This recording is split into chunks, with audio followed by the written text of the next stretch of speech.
જયદીપસિંહ ચૌહાણ, પ્રદેશ સંગઠન મંત્રી, આમ આદમી પાર્ટી ગુજરાત.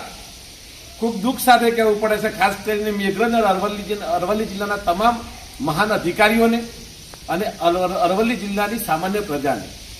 છેલ્લા 20 દિવસની અંદર મારે બીજી વાર મેઘરજ પોલીસ સ્ટેશનમાં આવવાનું હતું અને એક જ જેની કહેવાય કે એક જ મોરસ કહેવાય કે એક જ પદ્ધતિ કે ભાઈ ભાજપના જે પદાધિકારીઓ છે લોકહિતાર્થે છે કે કેમ, કોઈ કેમના સામે સવાલ કરે છે. જ્યાં ક્યાંક લખાણ થાય છે ત્યારે જિલ્લાના અને તાલુકાના જવાબદાર અધિકારીઓની હાજરીમાં એ ચૂંટાયેલા પ્રતિનિધિઓ મારી નાખવાની, દોડાવવાની, ખતમ કરવાની જ્યારે ધમકી આપતા હોય તો 78 વર્ષની આઝાદી પછી પણ આપણે વિચારવું પડે કે ખરેખર લોકશાહી છે ખરી? સવાલ આ સામાન્ય નાનો માણસ કેમ ડરના માહોલમાં જીવે ભાઈ? શા માટે? તમે જ્યારે કઈક પરિસ્થિતિ ઊભી થાય છે, તમારે કોઈક એવો સવાલ ઊભો થયો તો તમે ટેકનિકલી જવાબ આપી શકો છો કે તું ખોટો છે. એના ઘણા બધા રસ્તા છે. કાયદો બધા માટે જ છે, રસ્તે જનારા વ્યક્તિ માટે છે ને સંસદ સભ્ય માટે પણ છે અને વડાપ્રધાન માટે પણ છે.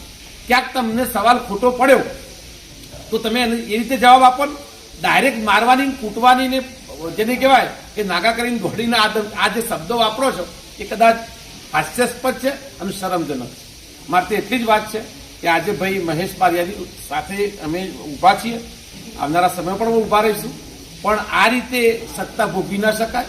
સત્તા ભોગવવા માટે પ્રેમ કમાવવો પડે અને એનાથી એ વિશેષ કે તમે સાચા છો, કોઈ ખોટા નથી તો ચેલેન્જ કરો કે તમે મારી પ્રતિષ્ઠા સામે ઠેસ પહોંચાડો છો. અમે અમારા વિસ્તારની અંદર કામો કરીએ છીએ. મને તો રોજ ટેલિફોનિક જાણ કરતો માન્ય ટીડીઓ અધિકારી, આપણે જે તાલુકા વિકાસ અધિકારી છે રાકેશભાઈ પટેલ સાહેબે મને વાત કરી કે અમે પંચરોજ કામ કર્યું છે. કેટલાક મોટર 7 બોર્ડની પણ વાત કરી, 3 બોર્ડની અંદર મોટરો નથી એ પણ વાત કરી.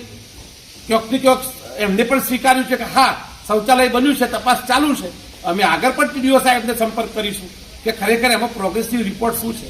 પણ મૂળ વાત એ છે કે હવે મેઘરજ હોય કે અરવલ્લી હોય કે ગુજરાત હોય, કોઈ સામાન્ય તે ધમકીથી ડરવા વાળું નથી. અમે તમારી ધમકીથી અથવા તો તમારા જે પ્રોપેગેન્ડા છે અત્યાર સુધીના કે લોકોને ડરાવવા અને સત્તા ભોગવવી, એ ક્યાંક તમારે હવે નવો રસ્તો કરવો પડશે. સાચી રાજનીતિ કરવા માટે તમારે પણ પ્રેરાવવું પડશે. આ ડરવાળી રાજનીતિ જો કરવા જશો તો આગળ આવીને આમ આદમી પાર્ટી આવી જશે. આ યાદ રાખજો. બાકી અમને તમે જાજુ કહેવા માંગતા નથી. આટલી જ વાત છે કે જો ડરાવવાની વાત થઈ તો આમ આદમી પાર્ટીનો સૈનિક આઈને ઉભો થઈ જશે. તમારે ગોળી મારી હોય તો અમને મારી શકો. તમારા જોડે સત્તા છે, તમારા જોડે પાવર છે, તમારા જોડે શક્તિ છે, તમારા જોડે કદાચ કાયદો હોય તો ગોળી મારી દેવાની.